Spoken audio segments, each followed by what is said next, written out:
ప్రియమైన 10వ తరగతి విద్యార్థిని విద్యార్థులకు మీరమ్మ హిందీ విద్యాలయంకు సాదర స్వాగతం।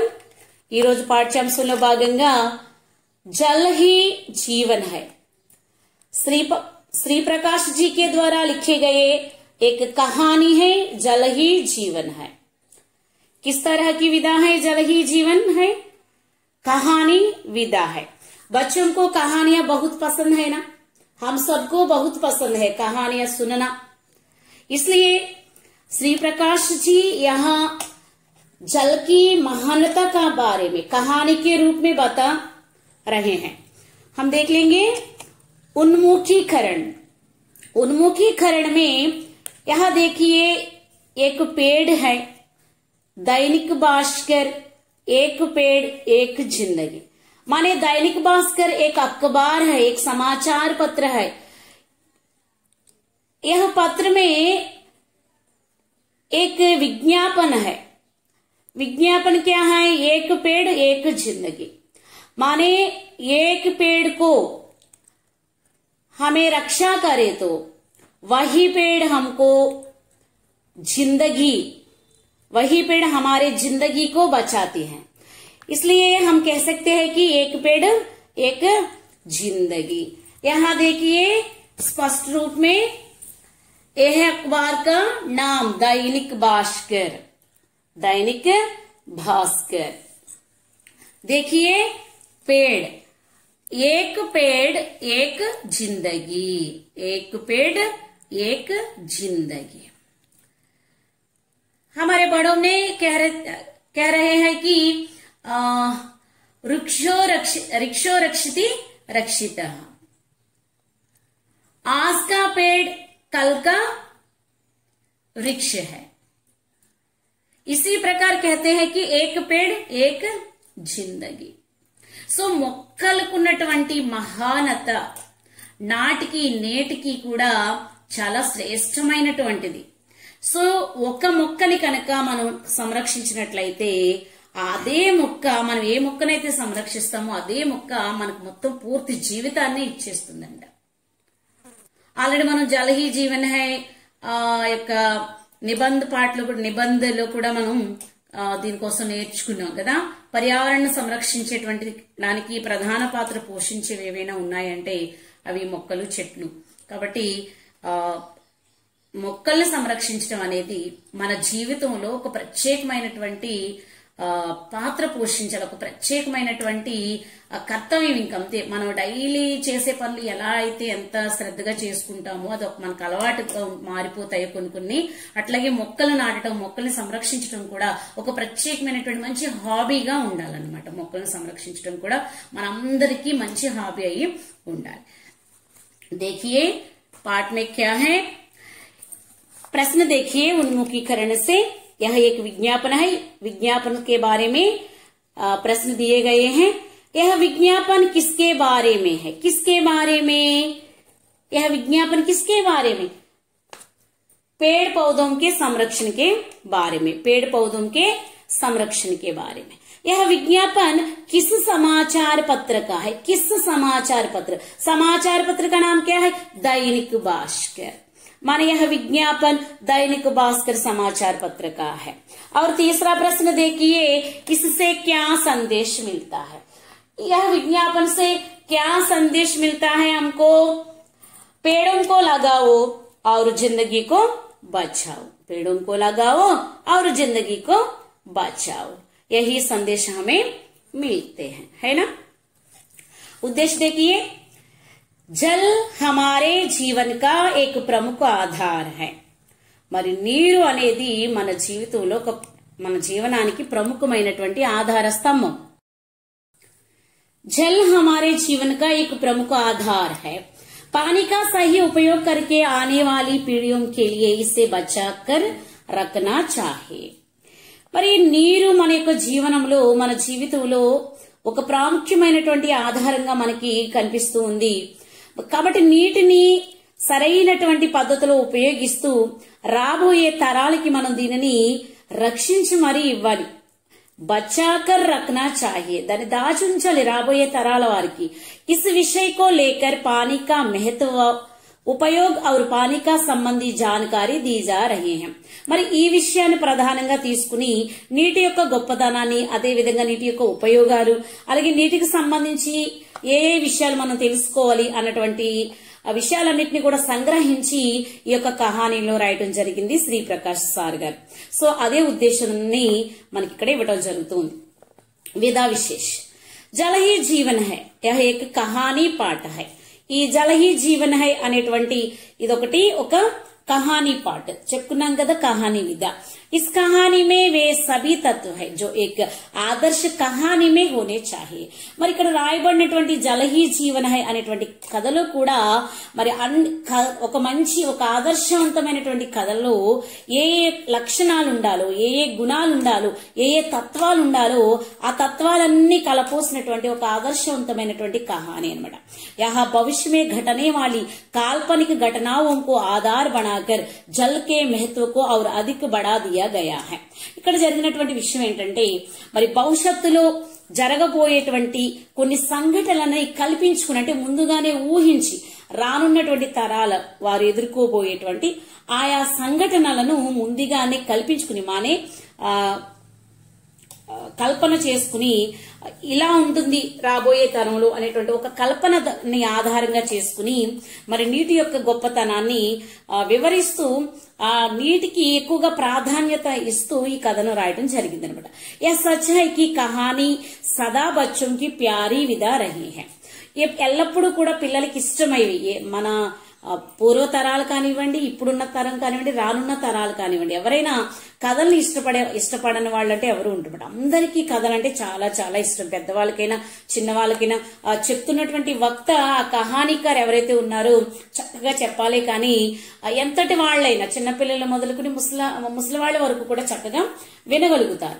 సో అలాంటి అభిరుచి అనేది కథల ద్వారా వస్తుంది కాబట్టి అందరికి ఇష్టమైన కథ కాబట్టి ఆయన కథా రూపంలోని ఇక్కడ చెప్పడం జరుగుతుంది. ఇसी कारण जल का महत्व इस विधा में प्रस्तुत किया जा रहा है. ఇదే ఈ కథలంటే అందరికి ఇష్టం కాబట్టి నీటి యొక్క గొప్పతనాన్ని కూడా కథా రూపంలోనే మరి ఇక్కడ ప్రస్తుతీకరించడం అనేది జరిగిందనమాట. లేఖక్ పరిచయ శ్రీ ప్రకాష్ హిందీ కే జానే మానే లేఖక్ హై. మరి మన యొక్క లేఖక్ ఎవరైతే ఉన్నారో శ్రీ ప్రకాష్ సారు హిందీ రచనల్లో మరి హిందీ యొక్క సాహిత్యంలో అందరికి బాగా తెలిసినటువంటి రచయిత. ఇన్హోంనే విజ్ఞాన విషయ సంబంధి ఢేర్ సారే నిబంధ లిఖే హై. మరి విజ్ఞానానికి సంబంధించినటువంటి అనేకమైనటువంటి రచనలు ఆయన చేయడం జరిగిందనమాట. ఇన్కే నిబంధ విచారోత్తేజక్ హై. మరి ఈయన యొక్క రచనలు మనం చూసినట్లయితే కొత్త ఆలోచనను రేకెత్తించే విధంగా మనకి కనిపిస్తూ ఉంటాయి. ప్రస్తుత రచన సంచార మాధ్యమం కే లియే విజ్ఞాన్ నామక పుస్తక్ సే లీ గయి హై.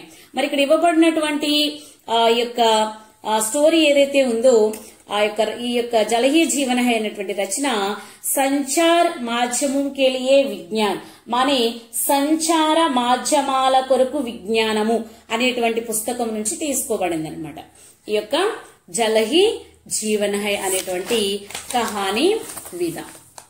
विषय प्रवेश में देखिए दुनिया की सभी भाषाओं में जल के अलग अलग नाम है. మరి ప్రపంచంలో అనేక భాషలు ఉన్నాయి. ఆయా భాషల్లో నీటిని ఆయా పేర్లతో పిలుస్తారు. మన తెలుగులో నీరు, హిందీలో పానీ, ఇంగ్లీష్ లో వాటర్ కదా ఇట్లా. కింటూ సబ్కి ప్యాస్ ఏక్ హై. నీటికి వేరు వేరు పేర్లు ఉండొచ్చేమో గాని దాహం మాత్రం అందరికి సమానంగానే వేస్తుంది కదా. దాహానికి వేరు వేరు పేర్లేమి మనం పెట్టలేము, అందరి దాహం ఒకటే. జల్కే బినా జీవన్ కి కల్పన కరణ అసంభవ హై. అసలు నీరు అనేది లేకుండా ఏ జీవి యొక్క జీవనాన్ని కూడా ఊహించుకోవటమే చాలా కష్టం అనమాట, అసంభవం ఇంకది. జల్మే హీ జీవన్ బస్తా హై. నీటిలోనే జీవితం నివసిస్తుంది అంటున్నారు ఆయన. ఆరు జీవన్ మే జల్ కా మహత్వ. అలాంటప్పుడు జీవితంలో కూడా నీటి యొక్క గొప్పతనం కూడా చాలా ఎక్కువగా ఉంటుంది. ప్రస్తుత పాఠ మే ఇసీ విషయ కో ఉజాగర్ కర్నే కా ప్రయాస్ కియా గయా హై. మరి ఇదే విషయాన్ని అంటే నీటిలోనే మన జీవితం నివసిస్తుంది, జీవితంలో నీరు చాలా ప్రధాన పాత్ర పోషిస్తుంది, దానికి చాలా మహత్తరమైనటువంటి శక్తి ఉంది అన్న విషయాన్ని తెలియజేయాలనేటువంటి ఉద్దేశంతోనే ఈ విషయాన్ని ఇక్కడ మనకు వెలుగులోకి తీసుకురావడం జరిగిందనమాట. 21वीं सदी का अब अंत होने वाला था. और 22वीं सदी की शुरुआत 21వ శతాబ్దం ఇప్పుడు అంతమైపోతూ ఉంది 22వ శతాబ్దం ప్రారంభమవుతుంది पृथ्वी पर मानव ने काफी प्रगति कर ली थी అయితే భూమి మీద మానవుడు చాలా ప్రగతి సాధించాడని చెప్పాలి जनसंख्या पर नियंत्रण कर लिया था మరి జనాభాని నియంత్రించడంలో సక్సెస్ అయ్యాడు पर्यावरण की समस्या को लगभग हल कर लिया गया था మరి పర్యావరణ సమస్యని కూడా సుమారుగా దాన్ని కూడా నిరోధించినట్టే చెప్పాలి మనం కదా लोग सुख चैन से रह रहे थे మరి ప్రజలందరూ కూడా చాలా సుఖ సంతోషాలతో జీవిస్తూ ఉన్నారు अचानक एक दिन समाचार पत्र में एक खबर प्रकाशित हुई అకస్మాత్తుగా ఒక రోజు సమాచార పత్రంలో న్యూస్ పేపర్ లో ఒక ఖబర్ వచ్చింది ఒక వార్త వచ్చింది ఒక వార్త ప్రచురింపబడింది జిసే పడ్కర్ లోగ్ ఆశ్చర్యచకిత్ హో గయే ఎప్పుడు జరుగుతుంది ఈ విషయం అంతా 22వ శతాబ్దంలో జరుగుతా ఉంది 22వ శతాబ్దం ప్రారంభంలో ఈ విషయం జరుగుతా ఉంది ఏం జరుగుతుంది జిసే పడ్కర్ లోగ్ ఆశ్చర్యచకిత్ హో గయే ఆ విషయాన్ని చదివినటువంటి ఆ 22వ శతాబ్దం వాళ్ళు ఏమైపోయారు ఆశ్చర్యచకితులయ్యారు इस खबर के अनुसार एक सर्वेक्षण में बताया गया कि पृथ्वी पर निरंतर पानी की कमी होती जा रही है इंतका न्यूస్ ఏంటంట ఆ వార్తను విపులంగా చదివితే ఒక విషయం అర్థమైంది ఏంటంటే ఒక సర్వే చేస్తారు కదా ఆ సర్వేలో ఒక విషయం బయటపడిందంట ఏమనంటే భూమి మీద రోజు రోజుకి నీటి యొక్క ప్రామాణికం తగ్గిపోతూ ఉంది నీటి శాతం ఏమైపోతుంది రోజు రోజుకి తరిగిపోతుందంట ప్రతిరోజు తరుగుతూ వెళ్ళిపోతుందంట ఈ న్యూస్ 22వ శతాబ్దంలో వాళ్ళు మరి ఆ న్యూస్ పేపర్ లో వాళ్ళు ఈ విషయాన్ని చదవటం జరిగింది సో ముందుగానే చెప్పుకున్నాం ఇది కాల్పనిక కథ లేఖకు మనకు ఒక నీటి గురించి ఒక మహత్తరమైనటువంటి సందేశాన్ని ఇవ్వాలనుకున్నారు కాబట్టి ఆయన ఈ కథని ఇప్పుడు రాయట్లేదు 22వ శతాబ్దంలో ఇలా ఉంటుంది అని ఆ అంశాన్ని కల్పించుకుని మరి మనకు చెప్తా ఉన్నారు దాన్ని మీరు అర్థం చేసుకోవాలి ఓకేనా వైజ్ఞానిక వైజ్ఞానిక थे మరి శాస్త్రజ్ఞులు ఉన్నారు భౌగోళిక శాస్త్రజ్ఞులు కూడా ఉన్నారు वे अपने दोस्तों के साथ बगीचे में बैठे पानी की इस समस्या पर चर्चा कर रहे थे మరి వాళ్ళందరూ కూడా సైంటిస్టులు భౌగోళిక సైంటిస్టులు వీళ్ళందరూ కలిసి ఏం చేస్తున్నారంట వాళ్ళందరూ కలిసి ఫ్రెండ్స్ కదా సైంటిస్టులు అందరూ ఫ్రెండ్స్ వాళ్ళ ఫ్రెండ్స్ అందరూ కలిసి బగీచే మే బయటే ఒక గార్డెన్ లో కూర్చుని ఈ ఏదైతే న్యూస్ లో వాళ్ళు విన్నారో వార్తాపత్రికలో వాళ్ళు ఏదైతే ఒక కొత్త వార్త విన్నారో ఆ నీటి వార్త ఏదైతే ఉందో ఆ సమస్య గురించి చర్చించుకుంటూ అంటే ఒక చర్చా వేదిక నడుస్తుంది ఫ్రెండ్స్ అందరి మధ్య కుछ देर बाद शाम डल गई ఈ మీటింగ్ అయిపోయింది సాయంత్రం అయిపోయింది और सभी लोग अपने अपने घर चले गए అందరూ ఎవరి ఇళ్లకు వాళ్ళు వెళ్ళిపోయారు प्रोफेसर दीपेश वही लान पर बैठे आकाश की ओर देखकर कुछ सोच रहे थे कि अचानक उनकी नजर एक तारे पर पड़ी जो नाचता हुआ पृथ्वी की ओर आ रहा था అయితే ప్రొఫెసర్ దీపేష్ సారు అక్కడే లాన్ పర్ బయటే అంటే వరండాలో కూర్చుని ఆకాశ్ కి ఓర్ దేకర్ మరి ఆకాశం వైపు చూస్తూ కుछ सोच रहे थे ఏదో కొంచెం ఆలోచిస్తా ఉన్నారు ఆకాశంలో కట్టుగా చూస్తూ ఏంటంటే అచానక్ ఉనికి నజర్ ఎక్ తారే పర్ పడి అకస్మాత్తుగా అనుకోకుండా సడన్ గా ఆయనకు దృష్టి ఒక నక్షత్రం మీద పడిందట జో నాచుతా హువా పృథ్వీకి ఓర్ ఆ రహా తా ఇంతకీ ఆ నక్షత్రం ఆ స్టార్ ఏం చేస్తుందంట డాన్స్ చేసుకుంటూ భూమి వైపు చేస్తా ఉందట पृथ्वी पर उतरते उतरते वह पुनः आकाश की ओर मुड़ गया భూమి మీదకి దిగుతున్నట్టుగా అనిపించిందంట దిగుతున్న సడన్ గా మళ్ళీ అది ఆకాశం వైపు ఎగిరిపోయిందట ఓ యహతో కోయి యాన్ హై అరే ఇంతసేపు నేను దీన్ని స్టార్ అనుకున్నాను ఒక నక్షత్రం అనుకున్నాను కానీ ఇదేదో యంత్రంలా ఉంది యాన్ అంటే ఏంటి ఒక ప్రయాణ సాధనం కదా ఒక వెహికల్ అన్నమాట पर पृथ्वी पर ऐसे यान का अभी आविष्कार ही नहीं हुआ है భూమి మీద ఇలాంటి యంత్రాన్ని ఇంతవరకు ఎవరు కనుగోలేదే ఆవిష్కరించలేదే ఫిర్ యహ్ యాన్ కహా సే ఆయా కానీ ఇది ఎక్కడి నుంచి వచ్చిందబ్బా? इस प्रश्न का उत्तर कुछ समझ में आने पर प्रोफेसर दीपेश के होश उठ गए और दौड़े दौड़े अपने कमरे में चले गए. ఈ విషయం ఆలోచిస్తూ ఉన్నారు. ప్రశ్న తలెత్తిందో లేదో ఆయనకి ఏదో అర్థమైంది. అర్థం అవ్వగానే మరి ఒక్కసారిగా దీపేష్ గారు హోష్ మే ఉట్ గయే, అకస్మాత్తుగా సడన్ గా అందులో నుంచి ఒక్కసారిగా బయటకు వస్తాడు ఆయన ఆలోచన నుంచి. और दौड़े दौड़े अपने कमरे में चले गए, పరుగు పరుగున తన గదిలోకి వెళ్లిపోయారు. उन्होंने अपने मित्र प्रोफेसर विकास को फोन किया और अपने घर बुलाकर सारी बात बताई. వెంటనే తన ఫ్రెండ్ అయినటువంటి ప్రొఫెసర్ వికాస్ సార్ కి ఫోన్ చేశారు. తన ఇంటికి రమ్మన్నారు.